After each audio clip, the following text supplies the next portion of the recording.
अब हम टॉपिक करेंगे hydrogen spectra. Hydrogen spectra topic के अंदर हमने पढ़ना है बेसिकली हाइड्रोजन के एटम के बारे में।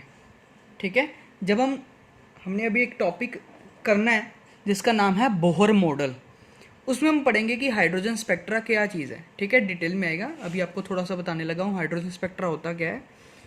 अगर मान लो मेरे पास एक डिस्चार्ज ट्यूब है, ठीक है, अगर एक डिस्चार्ज्ड ट्यूब के अंदर, डिस्चार्ज ट्यूब का मतलब है कि सिंपल ऐसी ट्यूब जिसके अंदर मैं किसी तरह से रेडिएशन पास करा सकता हूँ, जिसके अंदर किसी तरह की और लाइट नहीं प्रेजेंट होगी।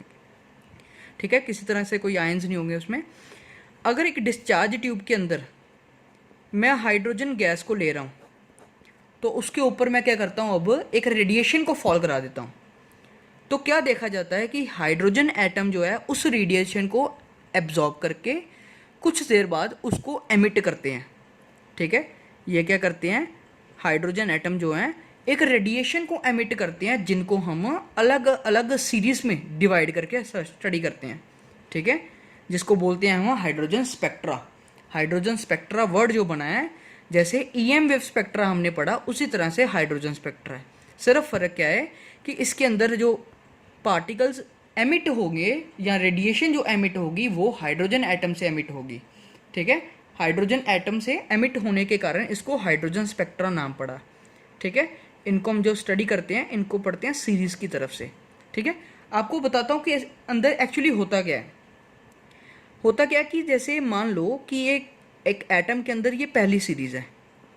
ठीक है, ये फर्स्ट शेल है किसी एटम के, हाइड्रोजन एटम के मान लें कि ये फर्स्ट शेल है, ये उसकी सेकंड शेल है, ये उसकी थर्ड शेल है। ठीक है, अब अगर क्या होता है कि मान लो इलेक्ट्रॉन सेकंड शेल में प्रेजेंट है और वो किसी तरह से जंप कर कर क्या आता है, अपनी फर्स्ट स्टेट में आ जाता है, तो क्या होगा, वो कुछ ना कुछ रेडिएशन एमिट करेगा, जिस रेडिएशन को हम अलग सीरीज के अंदर रखते हैं।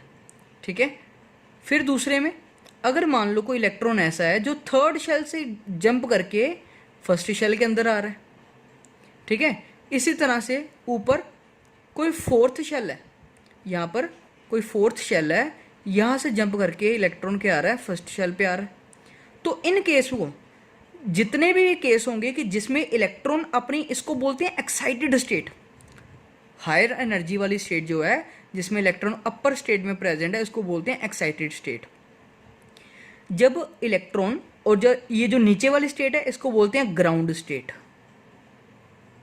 इसको बोलते हैं ग्राउंड स्टेट, इसको बोलते हैं एक्साइटेड स्टेट। ठीक है, अगर इलेक्ट्रॉन एक्साइटेड स्टेट से जंप करके अपनी ग्राउंड स्टेट में आ जाए, ग्राउंड स्टेट कोई भी हो सकती है, फर्स्ट भी हो सकती है, सेकंड भी हो सकती है। अगर इस केस में बता रहा हूँ, अगर कोई इलेक्ट्रॉन अपनी सबसे पहली ground state means first shell के अंदर आ रहा है, तो उस केस में जो सीरीज को हम नाम देंगे वो नाम देंगे लाइमन सीरीज। ठीक है, इसी तरह से मान लो कोई इलेक्ट्रॉन अब है, ठीक है, इसको डिवाइड कर रहा हूँ। ठीक है, मान लो कोई इलेक्ट्रॉन है जो कि थर्ड शेल से सेकंड के अंदर जंप कर रहा है, फोर्थ शेल से सेकंड के अंदर जंप कर रहा है। ठीक है, इसका मतलब हो गया कि अब जैसे यहाँ पर मैंने लिखा था कि ग्राउंड स्टेट कौन सी है, फर्स्ट, अब मैं लिखूंगा कि ग्राउंड स्टेट मेरी कौन सी है, सेकंड। अब अगर इलेक्ट्रॉन, इसकी एक्साइटेड स्टेट यही है अपर वाली, ठीक है, ये भी एक्साइटेड है, ये भी एक्साइटेड है, अगर कोई पांचवी शो करूंगा वो भी एक्साइटेड है। ठीक है, अब इस केस में क्या होगा कि इलेक्ट्रॉन अगर अपर शेल से फिर से ग्राउंड स्टेट अपनी मीन्स अब सेकंड में आएगा, तो उस सीरीज को हम अब पढ़ेंगे क्या नेम, बाल्मर सीरीज। ठीक है, मीन्स अगर मैं आपको डिटेल में बताऊं तो मेरे यहाँ पे मैं शो कर रहा हूँ कि सबसे पहले मेरे पास आ जाएगी लाइमन सीरीज, दूसरे नंबर पर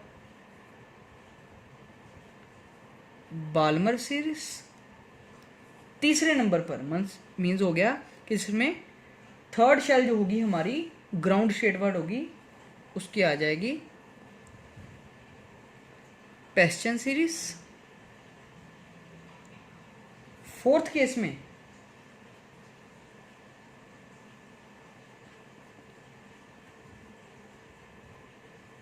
ब्रैकेट सीरीज, फिफ्थ में आ जाएगी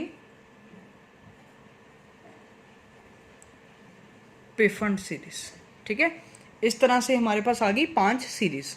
ठीक है, सबसे पहले लाइमन सीरीज, बाल्मर, पेस्चन, ब्रैकेट और पीफंड सीरीज।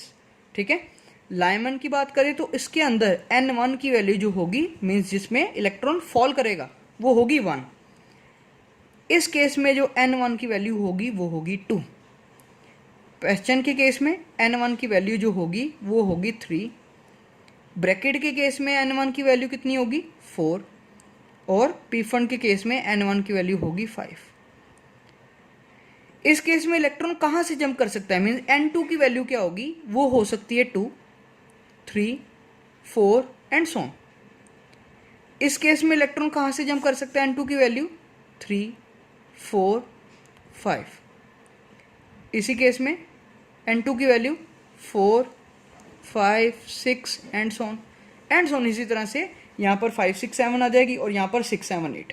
ठीक है, अगर इनको कंबाइन करके एक जनरल एनर्जी या वेव नंबर का एक फॉर्मूला डिराइव करें तो ये इस तरह से बनेगा, V bar is equals to R times 1/N1 square minus 1/N2 square साथ Z2। ठीक है, इस चीज़ को बोलते हैं हम रेडबर्ग्स फॉर्मूला। ठीक है, रेडबर्ग नाम का एक साइंटिस्ट था जिसने एक जनरल एक रिलेशन दिया। अगर हमने ये जनरल रिलेशन है किसी भी एटम के लिए, ठीक है, फॉर एनी एटम। ठीक है, किसी भी एटम के लिए ये एक जनरल उसने रिलेशन दिया जिसमें उसने क्या कहा कि वेव नंबर किसके इक्वलेंट आएगा, आर क्या है इसमें, रेडबर्ग कांस्टेंट। ठीक है, R is a Rydberg constant. ठीक है, जिसकी वैल्यू कितनी है उसकी 1.10967 पर सेंटीमीटर। ठीक है, आप ऐसे याद रख लो, यहाँ पे ऐसे याद रख सकते हो कि 1.097 इंटू 10⁻⁷ पर मीटर। ठीक है, जैसे मर्जी आप चाहे ऐसा यूनिट्स याद रख लो, चाहे CGS याद रख लो। ठीक है, ये मेरी CGS के केस में वैल्यू हो गई और ये मेरी SI के केस में वैल्यू हो गई। ठीक है, इस तरह से हम डिवाइड कर सकते हैं इसको कि आपको कौन सा रिलेशन यूज़ करना है। अगर आपको यूज़ करना है हाइड्रोजन के लिए, फॉर हाइड्रोजन एटम, हाइड्रोजन के केस में Z जो यहाँ पर मैंने एटॉमिक नंबर लिखा है उसकी वैल्यू कितनी आ जाएगी 1। ठीक है, एटॉमिक नंबर Z 1 हो जाएगा।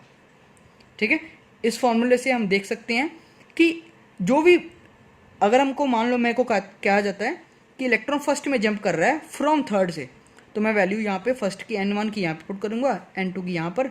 तो करने के बाद मेरा जो वेव नंबर आएगा और मैं उसको मैच करूँगा, फिर उसको मैच करेंगे कि वो लाइमन सीरीज़ के साथ आ रहा है, बाल्मर के साथ आ रहा है, पेस्चन के साथ आ रहे हैं या किस में आ रहा है। ठीक है, इससे हम कैलकुलेट कर सकते हैं कि कौन सी सीरीज़ उस एटम में से बाहर निकलेगी।